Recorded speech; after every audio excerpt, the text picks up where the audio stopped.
This is my first video on the Rifle Tiger 1. This is the DAK initial. I'm doing some modifications to it, trying to backdate it. Instead of using a dragon kit, I just want to see how easy this might be done. I'm gonna point out just a few of the mods I did to the kit parts to show my progress going forward.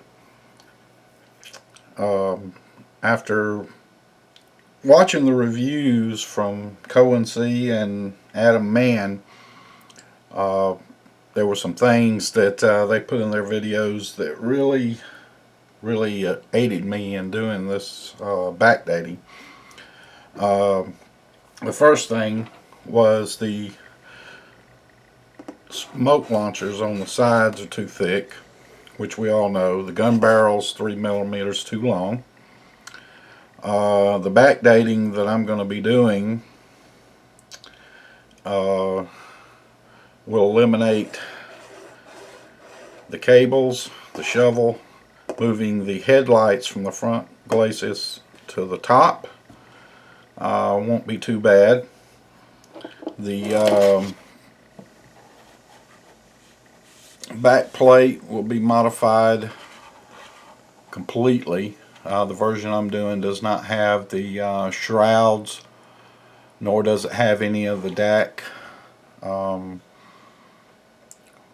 tool storage, and starter plate here is going to be adjusted. The cupola will stay the same. I'll use the early version mantlet, and I'm going to have my hatches closed due to the fact, one of the reasons is the detail's great on these on the inside. The problem is you got some mold marks on the inside of the loader's hatch that are going to would be a booger to do. I mean, I could do it, but with no interior inside, what's the point? And then the commander's hatch doesn't open like it should. It stands up at a vertical position, and it should lean back a little bit further this way. I haven't made my mind up yet on the tracks. The version I want to do was going to be doing is it would utilize transport tracks, and I often thought about just putting it on a rail car and using the transport tracks and modifying the wheels.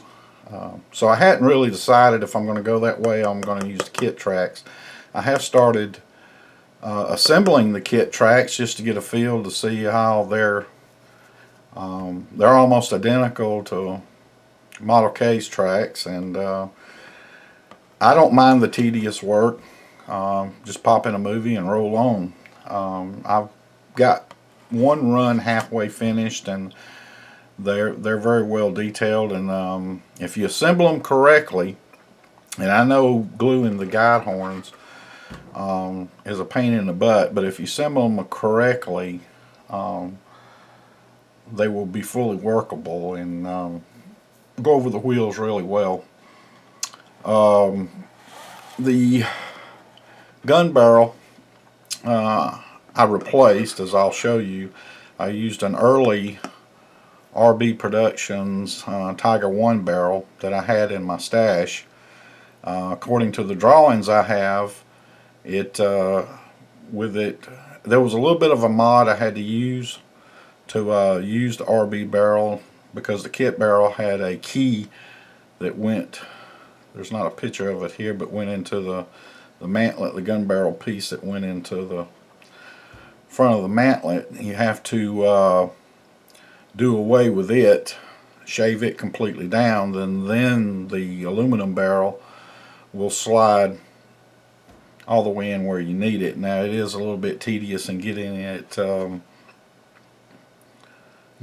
centered, because you have no marks to go by.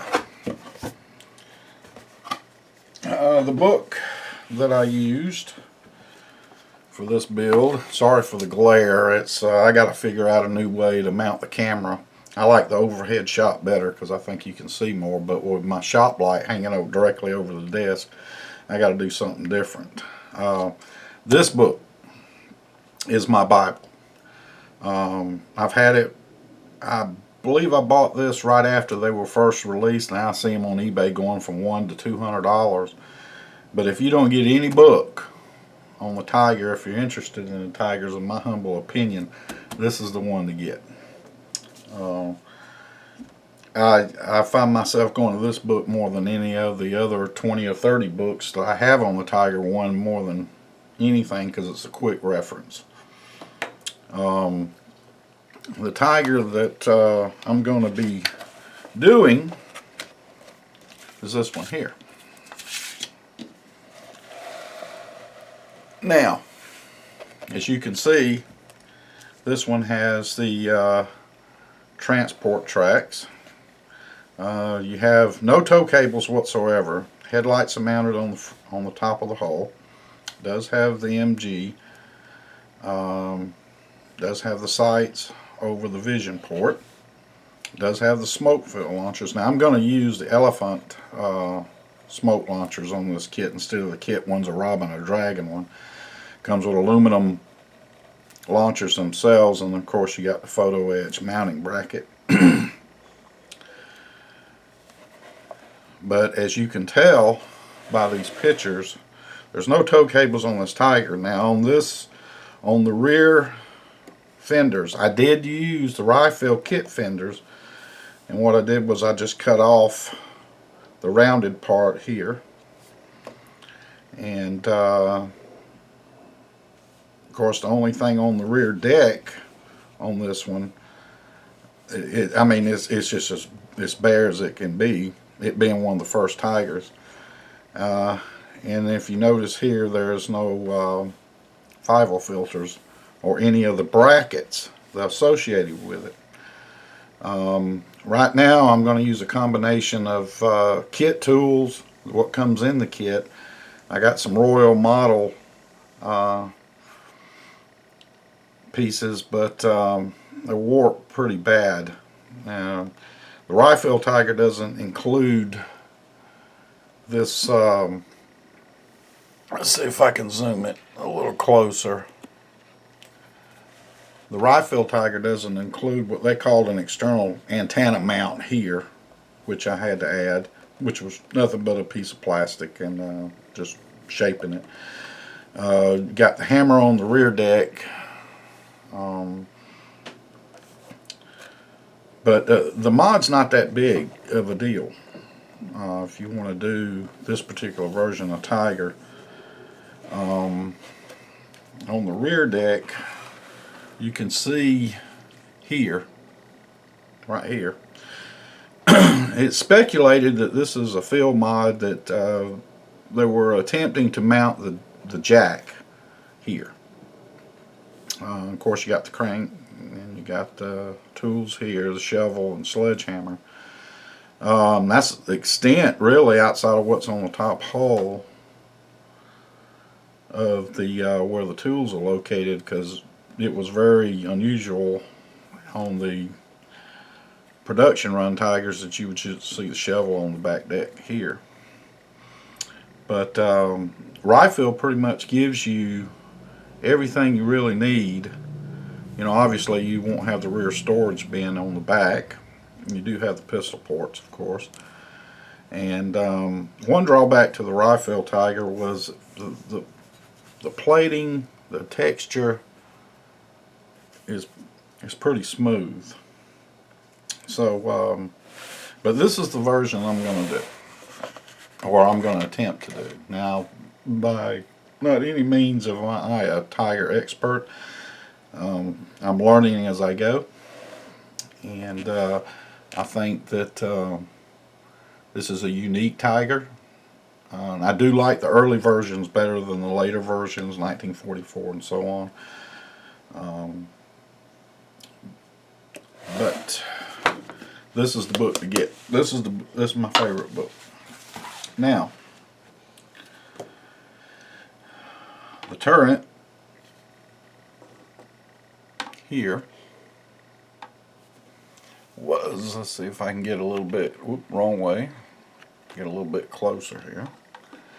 There was really no modification I did except for where the exhaust fan goes. According to reference material, I had to do some little modification. Didn't really have any tie downs or bolts or any kind of mounting bracket. There's no handle across the top. I used the early version of the loader's hatch, and then of course the Commander cupola is just basically the kit cupola. Now I took some Mr. Surfacer 500 that is really old, diluted it, and it got really thick. I diluted it just a little bit to give a little bit of texture on the plating. The turret's not completely done yet, but I was able to get rid of the mold seam. The camera will focus. The barrel is the RB barrel, and the camera doesn't want to cooperate, which makes a huge difference in the kit, with the kit barrel being 3 millimeters too long. Now you really notice that if you've got a Dragon Tiger built and you got them sitting side by side, you really notice that 3 millimeters. But thanks to Adam and pointing that out, I was able to catch that before I got the barrel glued in, and I was able to mod. Now, according to the drawings of the book I just showed you, from the mantlet all the way to the tip of the barrel matches perfectly with scale drawings. In other words, it's dead on. I think I paid like $9 for the barrel itself, and to me, and I already had it, so I might as well use it. The upper deck, you can see where I did away with the 5 filter connection. I filled all the holes to get it as close to the drawings that I have of the way the rear deck was. Of course, you got your hatches here, then you got the hinges, but outside of that, that's about all that is on that rear deck according to the pictures I have now. I did not drill any holes for the tools yet because I hadn't decided. I've got to figure out locations and what I'm going to use. The loader's hatch, the driver's hatch, you got on the kit parts, the headlight mount is way too tall. I used the photo etch one. Let's see if I can get a little closer. The camera will focus, and I'm freaking it out. Let me back up just a little bit. There we go. Had some details here because the DAK Tigers, had the headlights that went over the front glacis. I'm going to use some soft copper or soft lead wiring to do the cable, and I used the photo etch mounting plates. And the same way on the radio operator. Same deal. I got rid of all this detail here and filled up all these holes. Now there was a seam or a plate weld line that went from the center. According to the pictures I have, this particular Tiger did not have that. Now I don't know if that's right or not, but it wasn't in the pictures I had, so I removed it as well. The lower hole was basically built straight, it not having any interior. I just shot some very dark gray into it. The rear deck is where most of my mods come. Now these are the kit fenders. Like I said, I did, I cut off the rounded part. Then of course here's the potentially jack mount. The starter plate usually sits at an angle on the DAK. This one's straight up and down according to the pictures I have. Filled in all the tools and the storage holes for the toolbox that went on this side. Filled all those holes in, covered it in Mr. Surfacer, and that was the extent of it. Now obviously there's no tools on here yet because I hadn't decided on which tools I'm going to go with. I'm trying to get this as close to the pictures that I can. Now this is the side that has the tow cables on. I filled in the holes on it and put Mr. Surfacer on it as well. Outside of that, everything is pretty much straight out of the box. These two versions of Tiger being the basis was essentially the same. Now, one thing that in this particular version, it did not come with any fan inserts for here like Dragons do. I went back and forth whether I was going to put anything in there or not. With the screens on there and it painted the dark color that it is, unless you take a flashlight and shine it down in there, you're not going to know nothing's there. I did pick these guys up, or I had them in my stash. Now actually this is Tank Workshop's Tiger 1 resin pieces, and they're made for the Tamiya kit. Now I don't own a Tamiya kit. I used to, but got rid of them. And I was curious that, I went ahead and shot this with a very dark gray, then I did some highlighting and brushed it with some aluminum powder just to bring out the details a little bit. And believe it or not, if you take this and you set one of these in here, it fits. The thing about it is, when you put the rear deck on, you're not going to be able to see it. It's just, and not unless you shine an LED light down over the top of the grills, you're just not going to be able to see it.